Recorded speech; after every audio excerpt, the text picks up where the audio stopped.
Perbedaan pandangan dan pendapat yang panas telah terjadi antara ayah Vanessa Angel dan ayah dari Bibi Andriansyah yang kini sedang terjadi.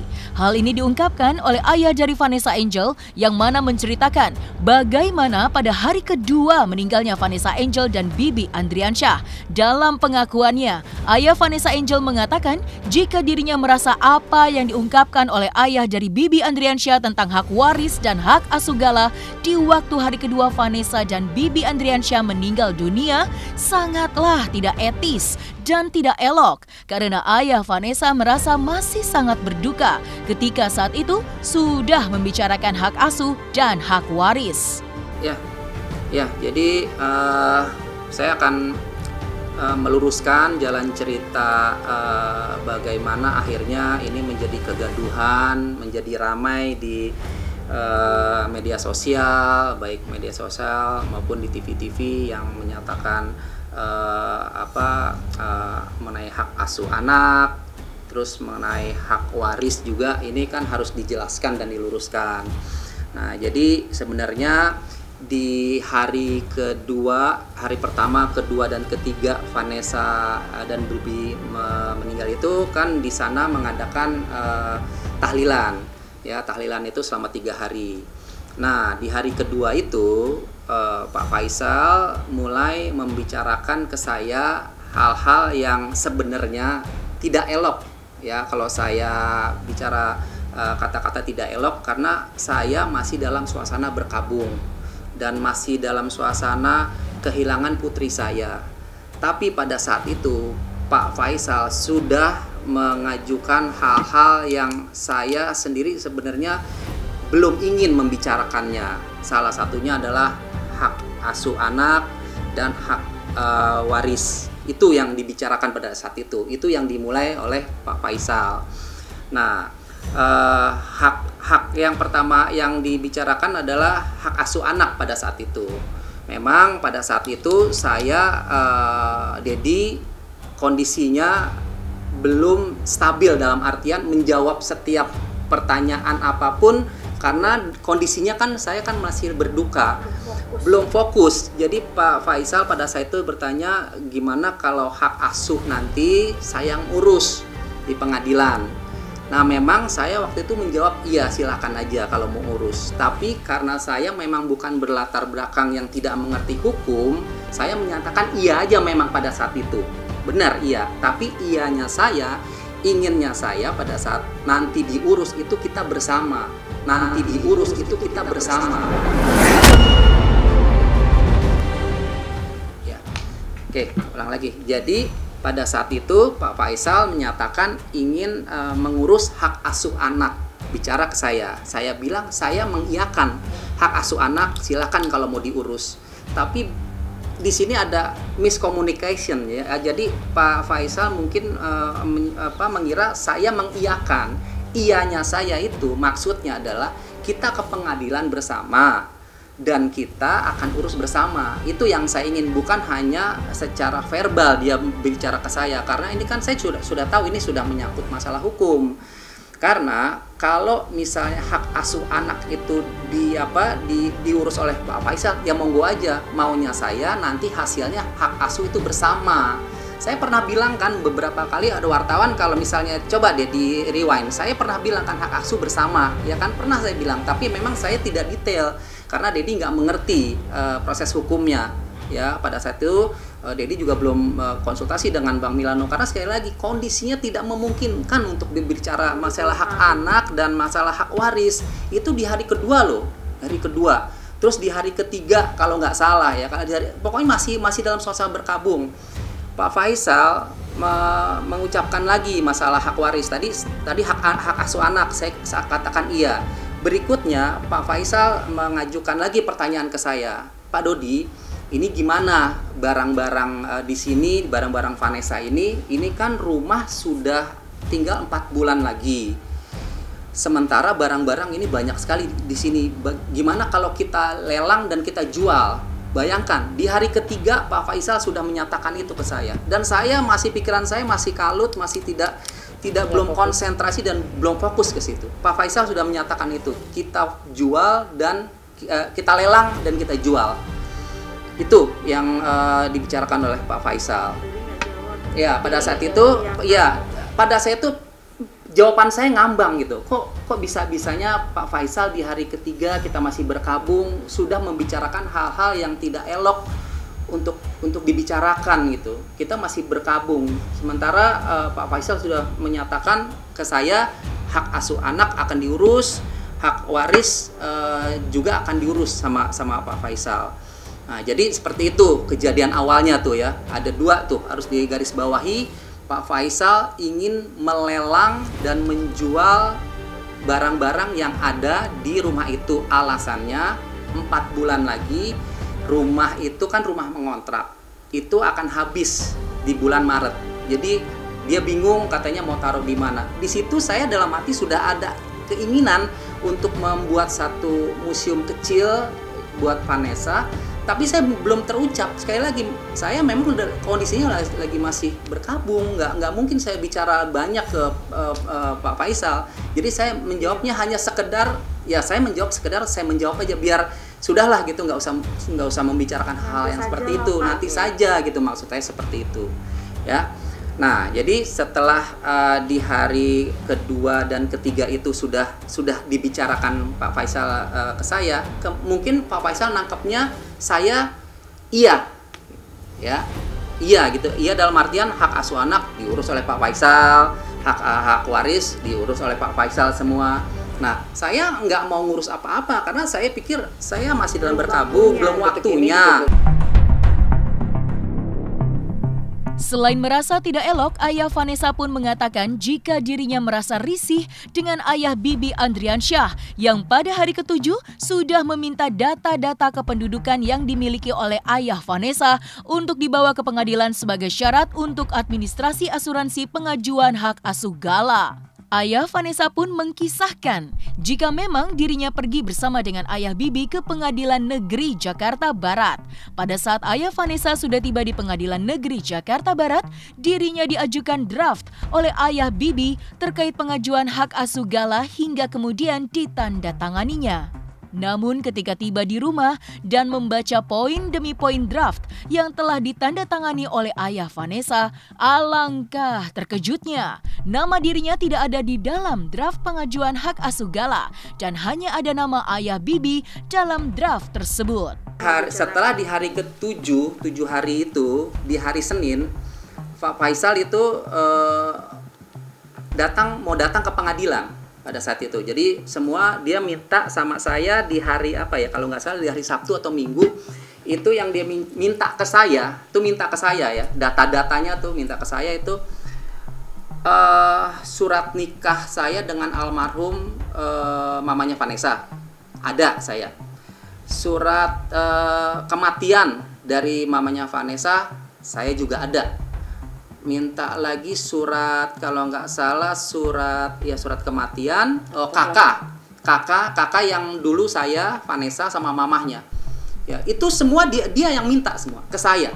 Bayangkan itu di hari ke setelah 7 hari dia minta ke saya sebenarnya risih gitu ya, risih Pak Faisal tuh minta semua data-data itu risih, tapi dia bilang ini harus segera diurus ya untuk mengurus asuransi kalau nggak salah ya, dia bilang untuk mengurus asuransi karena kalau tidak ada penetapan dari pengadilan asuransi tidak bisa diurus itu. Nah jadi itu yang dia minta ya, sebenarnya saya nggak dikasih, artinya saya sebenarnya nggak berat juga untuk mengasih ya, artinya ya nanti aja lah gitu, tapi karena Pak Faisal telepon juga. Itu di rumah saya ditelepon, Pak udah dapat belum data-datanya? Ya sudah, saya ambil tuh, saya bongkar semua di rumah, ada tuh data-datanya, semua lengkap. Itu demi Pak Faisal mau mengurus semua, saya tidak mempersulit. Bayangkan ya, saya tidak mempersulit. Apa yang Pak Faisal minta data-datanya, saya kasih semua. Ya, dia mau ngurus hak waris, saya kasih semua data-data, dan hak asuh anak saya kasih semua. Dan saya tidak tahu ternyata isinya nanti ya. Nah setelah sudah dilihat semua sama Pak Faisal, itu lengkap semua fotokopiannya. Jadi sekali lagi KTP kakak saya, kakak yang dulu yang sama almarhum mamanya Vanessa, terus ada surat nikah sama surat kematian, lengkap sudah.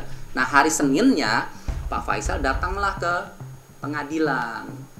Nah, pada saat ke pengadilan itu sebenarnya saya jujur pingin ikut, jujur gitu ya. Tapi karena Pak Faisal yang ingin mengurus ke sana, ya monggo aja. Di pikiran saya, malah saya nggak diizinkan ke sana. Biar saya aja. Waktu itu saya bilang, Pak, ikut gak saya hari Senin? Gak usah, nanti saya aja. Pikiran Dedi itu sekali lagi hak asuh anak bersama. Hak perwaliannya itu bersama, ya. Ini mindsetnya ya. Nah, setelah sampai di jam 10, jam 11 kalau nggak salah Pak Faisal telepon Dedi. Pak Dodi bisa ke pengadilan nggak? Pengadilan Jakarta Barat. Ya, karena harus ada yang ditandatangani. Ya, saya bilang ya sekali lagi dia sudah mengajukan itu ya ke Jakarta Barat. Dedi kan nggak mengajukan ya, ingat lagi nih harus digarisbawahi. Jadi saya tidak mengajukan, ini Pak Faisal yang mengajukan, data-data saya lengkap, saya kasih semua, sampailah dia di pengadilan dan perlu tanda tangan saya. Nah, saya datang tuh ke pengadilan ya. Saya datang di pengadilan, draft hak asuh anak dan draft hak waris itu sudah dibuat ya. Sudah dibuat sekali lagi tanpa sepengetahuan dan persetujuan saya, tanpa ada penjelasan keberatan atau mau ada yang direvisi atau tidak, itu tidak. Saya datang ke pengadilan itu sudah berbentuk draft. Nah, itu yang saya sudah mulai keberatan. Harusnya kan saya datang, Dedi datang, ada pihak pengadilan dibuat, kita sama-sama baca, ada yang keberatan mana, yang mau ada yang direvisi seperti apa, itu tidak ada. Jadi sudah berbentuk draft, dan pada saat itu memang saya sekali lagi kondisinya juga masih berkabung ya, tidak memungkinkanlah untuk membicarakan ini lagi, apalagi di pengadilan. Saya tanda tangani, jadi tanda tanganin itu surat untuk yang permohonan yang ditandatangan itu hak waris ya, hak waris. Jadi tanda tangan pada saat itu, tanda tangan. Yang kedua, untuk hak asuh anak tidak ada nama Dedi ya, hanya tunggal nama Pak Faisal sebagai hak asuhnya. Hak perwalian ya, hak perwalian Gala, dari Gala. Jadi Dedi pada saat itu tanda tangan hanya satu lembar yang hak waris atas hak waris ya, 2 lembar. Nah, Dedi pada saat itu saya minta kopinya ya ke pihak pengadilan. Tadinya nggak dikasih kopi itu pihak pengadilan, terus yang dapat Pak Faisal dua map. Terus kok cuman bapaknya Bibi? Saya bilang sama pihak pengadilan, saya ada kopinya nggak? Bayangkan itu juga hampir nggak dikasih itu. Saya ada kopi, untung saya minta pada saat itu. Harusnya kan pihak pengadilan pada saat itu juga memberikan kan ke saya kopinya. Baru dia kopi itu, dia kopi kasih ke saya ya. Nah, itu kopinya itu saya bawa pulang, Dedi bawa pulang, saya pelajari itu sampai di rumah. Dan sampai di rumah alangkah kagetnya saya membaca poin demi poin isi surat hak asuh yang diajukan oleh Pak Faisal itu ke pengadilan, hak asuh anak dan hak waris. Saya kaget sekali lagi. Karena apa? Hak asuh anak itu hak perwalian ya, hak perwalian anak itu hanya tunggal. Maka, ketika ayah Vanessa ingin merevisi draft yang sudah terlanjur ditandatanganinya, akhirnya dengan inisiatif, datanglah ayah Vanessa bertemu dengan ayah Bibi dengan maksud dan tujuan untuk mengutarakan keberatannya atas draft tersebut. Namun apa yang terjadi? Menurut penuturan ayah Vanessa, terjadi emosi dan marah besar yang dilontarkan oleh ayah Bibi. Keributan dan suasana emosi yang sangat panas pun ternyata tak terhindarkan dalam momen tersebut. Berikut penuturan ayah Vanessa akan kejadian yang sangat penuh dengan suasana syarat emosi. Nah, setelah saya membaca itu, besoknya saya datang lagi ke pengadilan. Ya, saya datang ke pengadilan dengan keberatan saya dengan isi hak asuh gala dan hak waris. Saya datang ke pengadilan, Bapak, Ibu, mohon maaf, ya, saya baru membaca draft dan surat yang kemarin saya tanda tangani. Ternyata ini saya keberatan, merevisi keberatan saya. Tapi karena itu sudah langsung didaftarkan pada saat itu, sudah dapat nomor sidangnya, ternyata tidak bisa dibatalkan. Tetapi nanti dalam persidangan saya bisa menyatakan keberatan dan mundur, dan itu bisa gugur. Itu kata pengadilan, ya, itu bisa gugur, Pak. Nanti karena ini sudah masuk di pengadilan, nanti Pak Dodi dalam pengadilan menyatakan mundur saja dan menyatakan gugur, keberatan. Nah, itu bisa digugurkan. Nanti ada mediasi antara keluarga Bibi dan keluarga saya, ada mediasi lagi. Nah, seperti itu. Nah, jadi saya itu kata Pak Asep itu yang bagian di pengadilan negeri.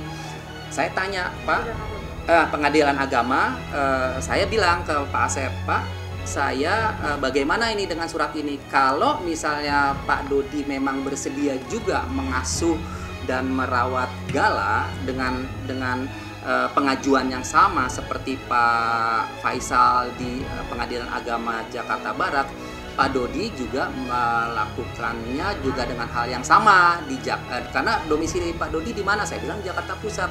Ya, Pak Dodi nanti mengajukannya ke Jakarta Pusat. Oh ya deh Pak, nanti saja. Kalau saya belum mengajukan sampai saat ini. Saya pikir nanti saja.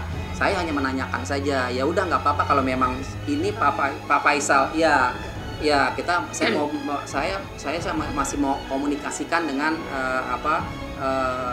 ke keluarga, dan saya mau bicara sama yang mengerti tentang hukum, yaitu Bang Milano. Saya mau bicara pada situ.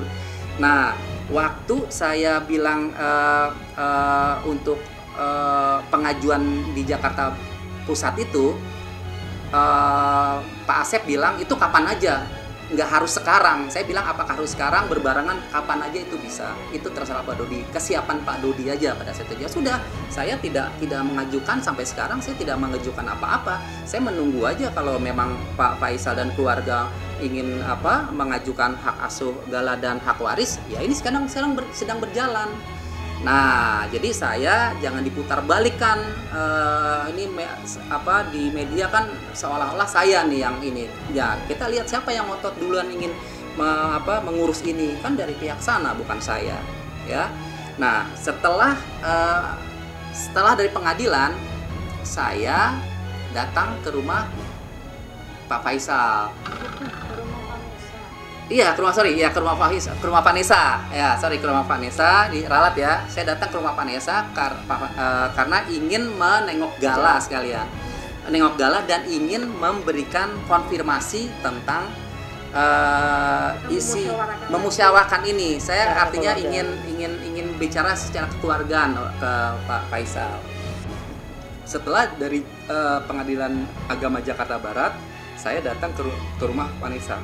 Ya, saya datang ke rumah Vanessa dengan tujuan ingin menengok cucu saya, si Gala, dan sekalian juga bertemu dengan Pak Faisal pada saat itu.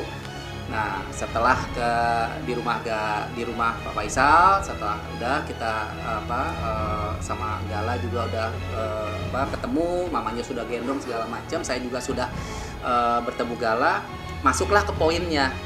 Ya, ini yang sangat saya kaget ya, nggak menyangka ini gitu ya.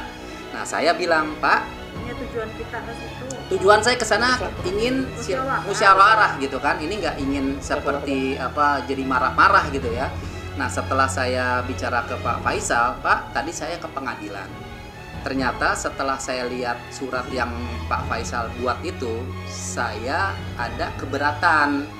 Nah, tadi jadi saya ke pengadilan dan pihak pengadilan menyatakan kalau saya keberatan, berarti Pak Dodi harus membuat juga surat untuk hak pengajuan yang sama di Jakarta Pusat. Pada saat itu saya tidak menyangka Pak Faisal langsung marah ke saya. Jawaban Pak Isal ke saya itu marah-marah. Saya juga kaget. Ngomongnya ngegas, marah-marah, dan ngomongnya benar-benar sudah tidak terkontrol lagi. Di situ ada Puji, ada Fadli, ada Ibu Dewi pada saat itu. Saya tidak menanggapi karena dia marah. Saya hanya mendengarkan marah-marah. Dari awal, kenapa Pak Dodi menyatakan setuju? Kenapa Pak Dodi tidak dari awal tidak bilang ke saya dan sebagainya dengan kata-kata yang sangat tinggi. Kalau memang Pak Dodi mau mengajukan permohonan itu, saya mundur dari Jakarta Barat. Saya mundur, ambil Gala, silakan ambil Gala. Itu yang ini saksinya ada istri saya, di situ juga ada Puji, ada Fadli, ada ibunya. Silakan ambil. Saya tidak mau karena kalau saya ladeni, kalau saya akhirnya berantem, itu akhirnya akan menjadi ricuh, Pak. Saya diam aja, nggak apa-apa, saya diam. Pak Faisal terus bicaranya marah-marah ke saya. Saya ini sudah kehilangan anak saya, ya. Saya sudah kehilangan anak saya sudah capek, saya sudah kehilangan banyak biaya, ya. Belum lagi nih nanti kalau si Gala perlu susu, perlu pampers, ya. Ini saya buat keberatan, ini biaya sangat besar sekali. Saya sama sekali saya diam saja, biarin itu Pak Faisal marah-marah terus dengan bicaranya. Saya khawatir ya terjadi apa-apa ya, mukanya juga sudah merah ya. Ambil Gala, silakan Pak Dodi, ambil Gala. Kalau saya mau ambil pada saat itu kan bisa ya, gitu kan. Pak Faisal sudah ngomong begitu, tapi saya nggak mau lah dengan cara-cara seperti itu. Saya bilang, Pak, kalau saya mau ngambil Gala dengan cara elegan, Pak, dengan cara yang seperti ini, legowo, dan diputuskan oleh pengadilan dengan hukum, bukan dengan cara seperti ini. Ya, tapi Pak Dodi begini. Waduh, saya dipotong-potong. Saya menguasa. Iya, saya musyawarah sama istri saya, ngomong pelan-pelan, tapi Pak Faisal marah-marah, ngegas. Ya, sampai si Fadli sama Puji juga menenangkan, udah pak. Saya sampai walaupun dia marah-marah, saya tepuk, Pak, ininya sudah Pak, sudah. Ya tapi nggak bisa, ambil Gala, silakan. Kalau Pak Dodi mau ambil Gala, ambil Gala.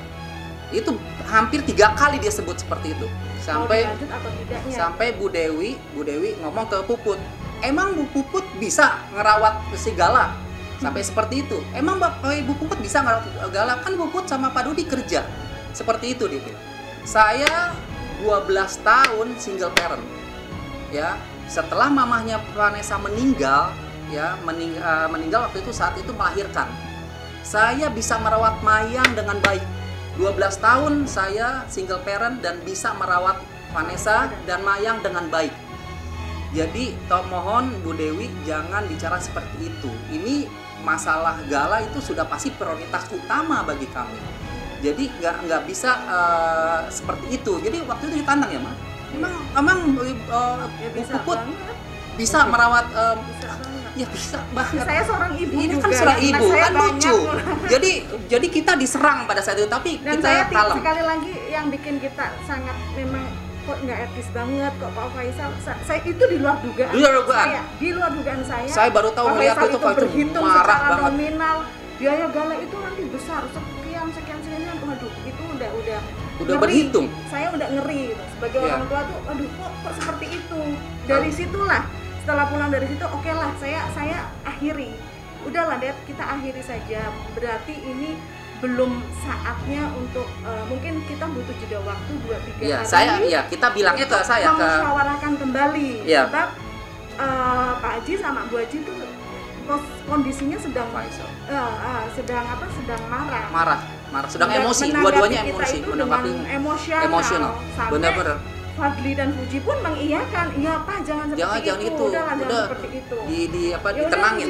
Kita ini aja, permisi aja dulu. Itu ada Puji. Next, hari kita saya bilang udah Pak, saya bilang udah Pak, cukup Pak, udah jangan bicara lagi, cukup. Saya selesaikan sampai di sini. Mungkin ini tidak ada jalan keluar, sudah nanti kita bicarakan lagi 1-2 hari. Kita tenangkan pikiran dan hati Bapak yang lagi emosi ini, tolong Pak, ya udah. Tapi masih mau marah tetap. Saya bilang udah Pak, saya kalau misalnya masih di situ, kita permisi akhirnya. Terus takut kan, ya, takut keluar emosinya, ya, saya takutnya emosi juga kan. Kalau emosi orang takutnya kita rentan. silaturahmi ke situ juga tujuan utamanya Ya. satu Untuk galak. Kedua mau klarifikasikan, kita mau bicara secara kekeluargaan, bukan Iya, untuk berantem, bukan untuk memperdebatkan, dan sekali lagi bukan untuk merebutkan.